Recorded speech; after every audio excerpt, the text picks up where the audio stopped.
Hi, I'm Shelley, owner of Premier Rapport. I'm Elizabeth Veliz, HR and business professional. So we're coming to you today for our very first of many live conversations around every topic known to man in business, and Culture Matters Hour by Elizabeth and Shelley. So welcome aboard, and in the future, look for the announcements about our hot topics of the day. So Elizabeth and I were just in a conversation about this last week, and we were talking about this and that, and she's like, you know what? You know, the problem with all this harassment is, why isn't anybody saying where was HR? So, of course, we got into this whole conversation. It's like, oh my gosh, we need to write a blog about it, blah, blah. Well, then, yesterday, we get our copies of our HR magazines, and the new CEO writes his opening introduction of the Me Too, where was HR? So I immediately took a picture and texted to her and said, we got to talk about this. So here we are. So, Elizabeth, you deal with this every single day. First of all, why did you bring this up last week? And then after reading an article, what are your thoughts? Well, I brought it up last week during a conversation that we were having because I really started to think to myself, with this entire Me Too movement, obviously the celebrities, the rock stars, the actors and actresses, I get that. But that's not the only place that this happens. And I myself have been a victim of very inappropriate behaviors, very inappropriate discussions, et cetera, et cetera. And the question to me was, why is nobody asking where was HR throughout all of this? Because as you know, as all of you know, part of HR's responsibility is, as Johnny Taylor very eloquently states in the article, is to drive that safe environment for people to work in, free of harassment, free of discrimination, and free of inappropriate behaviors.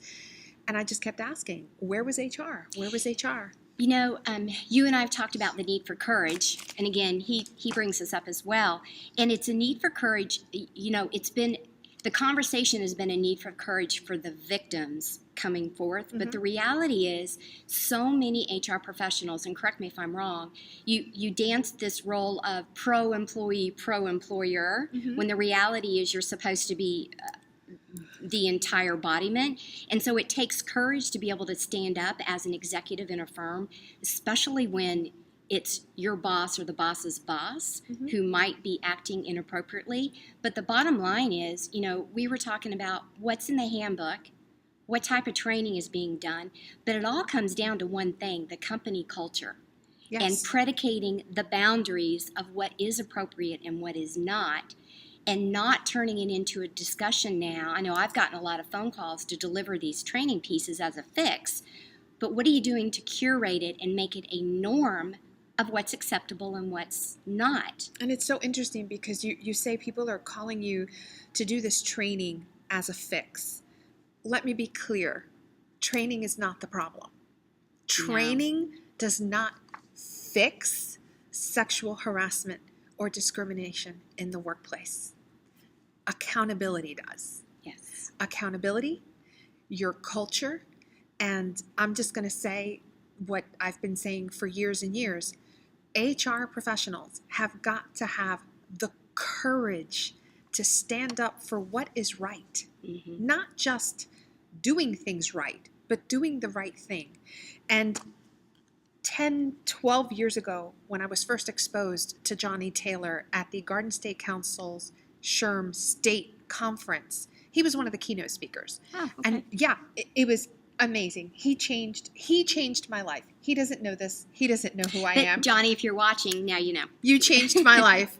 And he got up on stage, Shelley, and he said, what is the number one characteristics that HR professionals have got to have in order to be successful?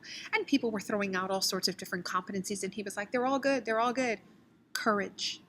You have to have courage. And he was very clear and very transparent. That courage could potentially get you fired. It could. But here's the thing. Why are you in this job? Why have you chosen to be an HR professional? For the money? Let's call it what it is, people. We are not the most highly compensated employees in our organizations, okay? So obviously it's not the money. You want to make a difference. You want to impact the company culture.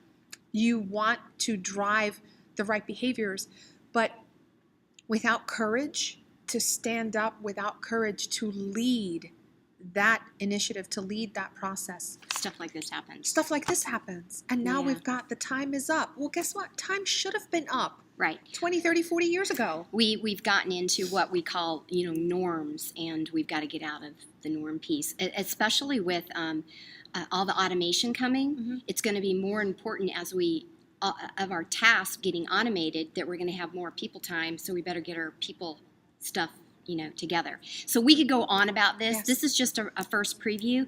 If you've got a question you would like to have us talk about, we're looking for hot topics and articles like these, what's going on in the workplace that we hear from our SHRM chapters, from things that we read in articles, HBR, really things that I'm dealing with my clients and I get phone calls on. So we're going to come to you more and more frequently to talk about the hot topic. And so today we just thought we would stir it up a little bit with the continued, in a positive way, the discussion around Me Too, the discussion around courage, and the discussion around accountability.